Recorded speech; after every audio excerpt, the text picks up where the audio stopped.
உறவுகளுக்கு என் திருத்தூதர் வணக்கங்கள்.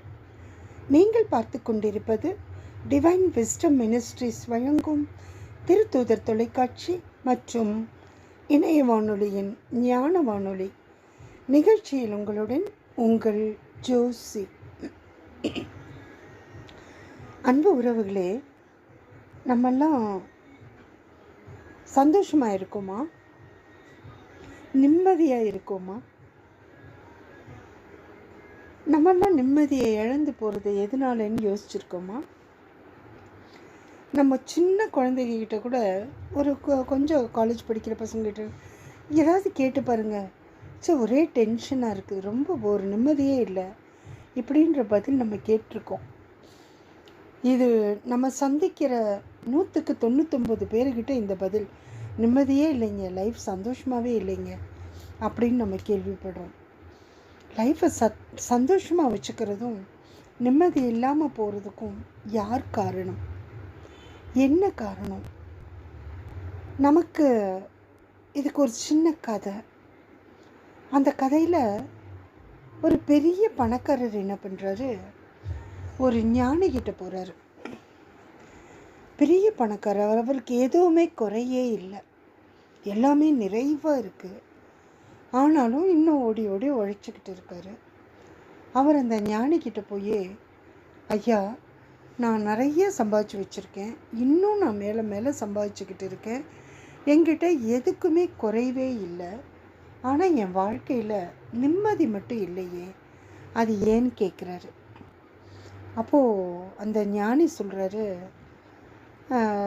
நிம்மதிங்கிறது நமக்குள்ளே தாங்க இருக்குது, அது எங்கே நீங்கள் வெளியே போய் தேடுறீங்க அப்படிங்கும்போது, இல்லைங்க ஐயா, எனக்கு எல்லாமே நான் சம்பாதிச்சிட்டேன், என்கிட்ட இருக்கிற மாதிரி யாருக்கிட்டையுமே இல்லை, அந்தளவுக்கு சம்பாதிச்சிட்டேன், இன்னும் மேலும் மேலும் நான் சம்பாதிக்கிறேன், நிறைய சொத்துக்கள் சேர்த்துறேன், எல்லாமே பண்ணுறேன், ஆனால் வாழ்க்கையில் நிம்மதிங்கிறது மட்டும், மன அமைதி நிம்மதிங்கிற மட்டும் எனக்கு கிடைக்கவே இல்லைங்க, அதனால தான் உங்களை தேடி வந்திருக்கேன்னு சொல்கிறாரு.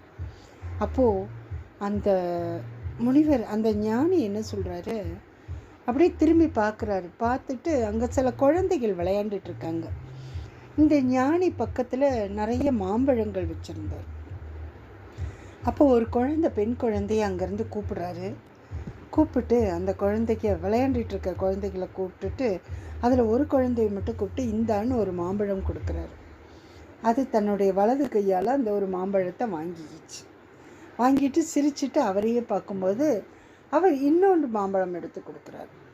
அது தன்னுடைய இடது கையால் வாங்கிக்கிச்சு. 2 மாம்பழம் ஆயிடுச்சு அந்த பொண்ணு கையில். இவர் என்ன பண்ணுறாரு, திரும்பவும் இன்னொரு மாம்பழத்தை எடுத்து கொடுக்குறாரு அந்த குழந்தைகிட்ட. உடனே அந்த குழந்தை என்ன பண்ணுது, அந்த 2 மாம்பழத்தையும் ஒரே கைக்குள்ளே பிடிச்சி நெஞ்சோடு சேர்த்து அணைச்சிக்கிட்டு 3வது மாம்பழத்தை வாங்க போகுது. இது சின்ன குழந்தை இல்லையா, 2 மாம்பழத்தை ஒரு கையில் பிடிக்கிறதுங்கிறது கஷ்டம். இது ஒன்று வாங்கிறதுக்குள்ளே இன்னொன்று கீழே விழுந்துருது, அதை எடுத்து வச்சு இன்னொன்று வாங்கிறதுக்குள்ளே இன்னொன்று கீழே விழுந்துருது. இப்படியே இருக்க அந்த குழந்தை அழவே ஆரம்பிச்சிடுது. அப்போ இந்த ஞானி, சரி போதும், நீ 2 வச்சுக்கோன்னு சொல்லி அனுப்பி வைக்கிறாரு. அந்த குழந்தை அப்போவும் அந்த ஒன்று கிடைக்கலையேன்னு சொல்லி அழுகுது. அதுக்கப்புறம் ஒரு பையில் போட்டு கொடுத்து, இந்தா கொண்டு போன்னு கொடுத்து அனுப்புகிறார். அந்த குழந்தைக்கு அந்த ஒரு மாம்பழம் கிடைக்கலையேன்னு கையில் 2 இருக்குது, சந்தோஷமாக போய் சாப்பிட்டுட்டு விளையாடலாம். ஆனால் அந்த குழந்தைக்கு என்னன்னா, அந்த ஒன்றும் தனக்கு வேணுமே அப்படிங்கிற ஆசை, தனக்கு அந்த கிடைக்காம போயிடுச்சேங்கிற ஆசை. அதனால் இந்த குழந்தை அழுது. அந்த குழந்தை அந்த கிடைச்ச 2 போதும்னு நினச்சி போயிருந்தா இந்த இன்னொன்று கீழே விழுந்து அடிபட்டிருக்காது இல்லைங்களா? அப்போது நமக்கு இப்போ புரியுதா, நமக்கு எதனால சங்கடங்கள் வருது? போதுன்ற மனசு நம்மக்கிட்ட இல்லை, வாழ்க்கையில் ஒரு நிறைவு இல்லை. போதுன்ற மனசு இருந்திருந்தா நம்ம அடுத்தடுத்து இன்னும் அது வேணும் இது வேணும்னு ஆசைப்பட்டு ஓடிக்கிட்டு இருந்திருக்க மாட்டோம். அப்படி நம்ம ஓடிக்கிட்டு இருக்கிறதுனால தான் நமக்கு நிம்மதி கிடைக்கிறது இல்லைங்க. ஆமாம், ஒன்று இது இருக்குது, இதோட போதும்னு நம்ம நினச்சோம்னா மன நிறைவு வந்துடும், நிம்மதி வந்துடும், சந்தோஷமாக இருப்போம். ஆனால் நம்ம அந்த மன நிறைவு நமக்கு வரவே மாட்டேங்குதுன்னா அதுக்கு முதல் காரணமாக இருக்கிறதே இந்த நமக்கு போதுன்ற மனசு இருக்கிறதில்ல. தங்கிட்ட இருக்கிறதே போதுன்ற எண்ணம் வராத வரைக்கும் நாம் தொடர்ந்து ஏதோ ஒன்றுக்காக அலைஞ்சிக்கிட்டே தான் இருக்கோம். எத்தனை கிடைச்சாலும் மனசு திருப்தி நிம்மதி அடையிறதே இல்லை. நம்மகிட்ட இருக்கிறத வச்சு சரியான முறையில் பயன்படுத்த தவறும்போது நிம்மதியை இழக்கக்கூடிய சூழல்கள் நமக்கு ஏற்படுது. இருப்பதை கொண்டு திருப்தி காணும் மனசு நமக்கு இல்லைன்னா கோடி கோடியாக கொட்டினாலும் போதாது தான். இதனால தான் நமக்கு நிம்மதிங்கிறது கிடைக்கிறது இல்லை, பார்த்தீங்களா? அதே போல தான் போதுன்ற திருப்தி ஏற்பட்டுருச்சுன்னா பிரச்சனை வராது, நிம்மதி கிடைக்கும். தனக்கு ஏன் வாழ்க்கையில் நிம்மதி இல்லைங்கிற விவரம் இதை புரிஞ்சுக்கிட்டாலே நமக்கு வந்துடும் இல்லைங்களா? தங்களிடம் உள்ளதை வச்சு வாழ பழகணுங்க.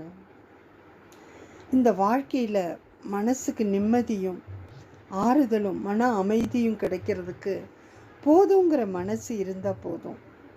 இது நமக்கு எத்தனை பேருக்கு புரியும்? அழகான ஒரு சின்ன கதை தான். அந்த கதை நமக்கு இவ்வளோ விஷயங்களை சொல்லுது. அவ்வளோ விஷயங்கள் அந்த கதை சொன்னாலுமே நமக்கு நம்மளாக புரிஞ்சுக்கிற வரைக்கும் நாம் இந்த விஷயங்களை நம்ம ஏற்றுக்க முடியாது. நமக்கு நிம்மதிங்கிறது கிடைக்காது. நாமளாக இந்த விஷயங்களை கண்டிப்பாக ஏற்றுக்கணுங்க. அப்படி இருந்தால் தான் நமக்கு வாழ்க்கையில் நிம்மதி கிடைக்கும் இல்லைங்களா? நிம்மதியும் சந்தோஷமும் வேணும்னா மன நிறைவு இருக்கணும், போதுன்ற மனசு இருக்கணும். இது கிடைச்சா இன்னும் இது கிடைச்சா இன்னும் அப்படி ஒன்றுக்கு பின்னாடி ஒன்றுக்காக ஆசைப்பட்டுக்கிட்டே இருந்தோம்னா நாம் நிம்மதியாக வாழ முடியாதுங்க. இருக்கிறத வச்சு திருப்தி அடைவோமா? சரிங்க, இப்போ ஒரு பாடல் கேட்கலாமா? அதுக்கப்புறம் நிகழ்ச்சிக்கு வரலாம்.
அன்பு உறவுகளே, நம்ம வாழ்க்கையில் நாம் திருப்தி அடைஞ்சிருக்கோமா? கிடைச்சது போதும், இருக்கிறது போதும்னு நினச்சிருக்கோமா?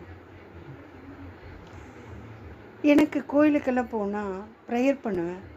எல்லோரும் நல்லா இருக்கணும், எல்லாருக்கும் வேணுங்கிறதெல்லாம் எல்லா ஆசிரியையும் கடவுள் நிறைவாக கொடுக்கணும், அப்படியெல்லாம் நான் ஜெபிச்சிருக்கேன். முதல்ல ஒரு கோயிலுக்கு போனோம். கூட வந்தவங்க சொன்னாங்க, 3 ப்ரேயர் பண்ணிட்டீங்களா? உங்களுக்கு என்ன வேணும்? 3 விஷயம் கடவுள்கிட்ட கேட்டுட்டிங்களா?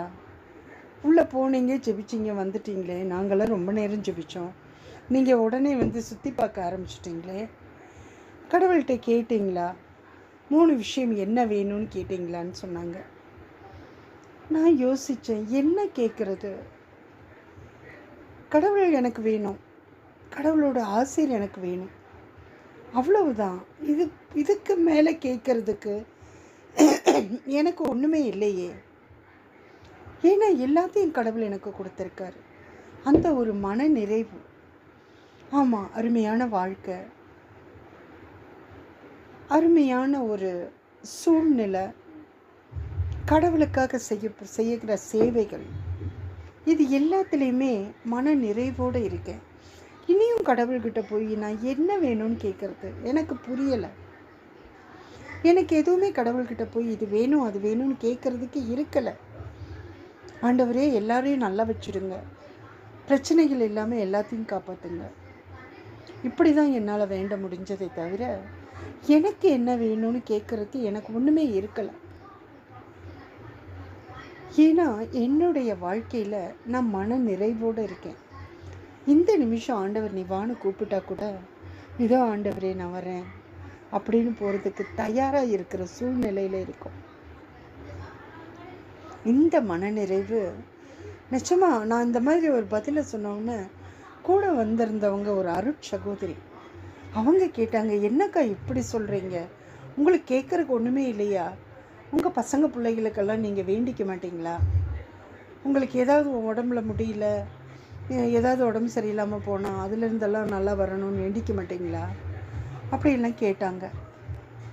எனக்கு தோணுச்சு, இதையெல்லாம் நான் கேட்டு கடவுள் எனக்கு கொடுக்குறாரா? இது வரைக்கும் நான் வாழ்ந்த வாழ்க்கை சந்தோஷமான வாழ்க்கை, அந்த வாழ்க்கையை கடவுள் நான் கேட்காமையே எனக்கு அள்ளி அள்ளி கொடுத்துருக்காரு.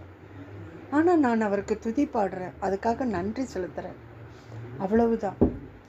வாழ்க்கையில் ஒரு நிறைவு இருக்குது, சந்தோஷம் இருக்குது. இந்த விஷயத்தை நான் உங்ககிட்ட பகிர்ந்துக்கிறதுல அது கூட எனக்கு ஒரு மன நிறைவு கொடுக்குது. ஏன்னா எல்லாமே வாழ்ந்துட்டோம், கிடைச்சது எல்லாமே, கடவுள் கொடுத்த எல்லாமே நமக்கு நிறைவாக இருந்திருக்கு. அதில் நான் திருப்தியாக இருந்திருக்கேன். இன்னும் எனக்கு அது வேணும் இது வேணும் நான் ஆசைப்பட்டதே இல்லை. என்னை நல்லா தெரிஞ்சவங்கெல்லாம் சொல்லுவாங்க, உன் இடத்துல நான் இருந்திருந்தா இன்னைக்கு எவ்வளோ சம்பாதிச்சிருப்பேன் தெரியுமா அப்படின்னு சொல்லுவாங்க. சம்பாதிச்சு என்ன பண்ண போகிறோம்? இந்த மனநிறைவு அவங்களுக்கு கிடைச்சிருக்குமா?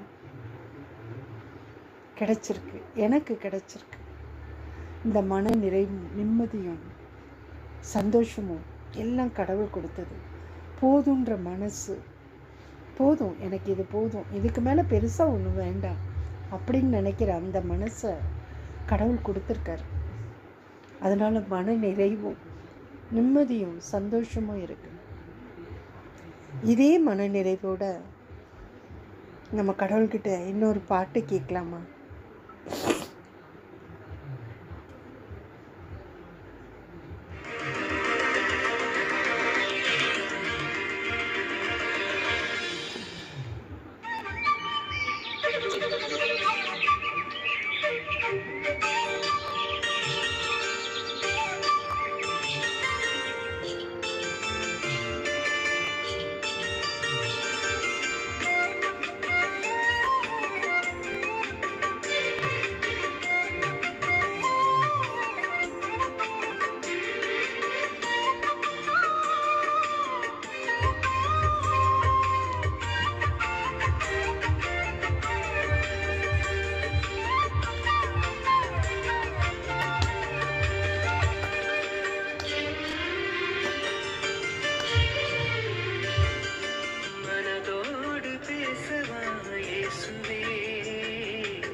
அன்பு உறவுகளே, மீண்டும் நாளை சந்திக்கலாம். நீங்கள் பார்த்து கொண்டிருப்பது டிவைன் விஸ்டம் மினிஸ்ட்ரிஸ் வழங்கும் திருத்துதர் தொலைக்காட்சி மற்றும் இணைய வானொலியின் ஞான வானொலி நிகழ்ச்சியில் உங்களுடன் உங்கள் அன்பு ஜோசி. வணக்கம் அன்பு உறவுகளே.